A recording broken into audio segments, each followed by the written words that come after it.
पर जिससे ठाकुर जी को अत्यंत प्रेम होता है उसको 3 वस्तु देते हैं, नाम, रूप, लीला। सबसे पहला नाम, नाम आश्रय।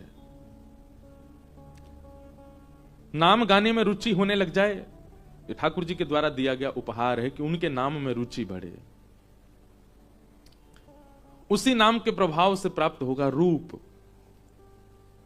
श्री कृष्ण को प्रत्यक्ष नहीं देखा होगा किसी ने, पर उनकी रूप की आकृति का अनुमान लगा करके कितनों ने चित्र बनाए, और निश्चित है कृष्ण वैसे ही होंगे।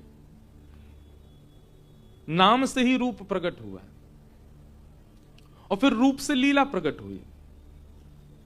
नाम, रूप, लीला, ये 3 वस्तु ठाकुर जी प्रदान करते हैं, और तीनों में जब व्यक्ति सजग हो जाता है, तीनों में पारंगत हो जाता है, तो उसे धाम की प्राप्ति होती है।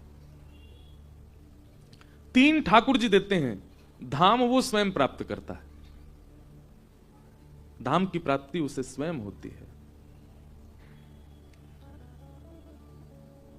काशी में आपका जन्म है, वृंदावन में हमारा जन्म है, दोनों को ही धाम मिले हैं, श्रोता वक्ता दोनों को ही। अच्छा, यहां पर ऐसा भी हो सकता है कुछ लोग बैठे हो जो धाम में नहीं है, वो निराश ना हो। आवश्यक नहीं कि आप काशी की धरती पर रहें तो ही काशीवासी हैं, मैं ब्रज की धरती पर रहूं तो ही मैं ब्रजवासी हूं। कई बार आप जहां उपस्थित होते हैं, आपकी उपस्थिति से उस स्थान का वातावरण धाम में हो जाता है। कई बार कथा प्रारंभ होती है, कथा में ऐसा रंग चढ़ता है कि कथा सुनने वाले जितने लोग हैं वो भूल जाते हैं कि हम काशी में हैं, मुंबई में हैं, दिल्ली में, ऐसा लगता है वृंदावन ही है। तो धाम में आप नहीं बसते, आप में धाम बसता है, और आप जहां जाते हैं धाम आपके संग जाता है। काशी के लोग जब कहीं अन्यत्र भी जाते हैं तो उनके साथ काशी आ ही जाता है। अभी रामेश्वरम में हमारी जो कथा थी वो काशी के लोगों ने ही कराई,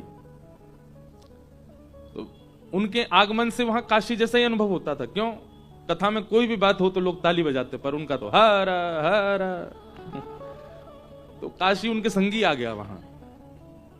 ऐसे ही ब्रजवासी के साथ अपने आप वृंदावन आता है। क्यों? वो कहीं भी जाए, जय जय श्री राधे, उसकी उपस्थिति से धाम प्रकट हो जाता है।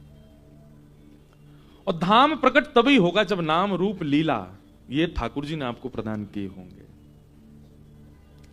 नाम, रूप, लीला जिसके जीवन में नहीं, धाम वो प्रकट नहीं कर पाएगा, धाम उसमें प्रकट नहीं हो पाएगा।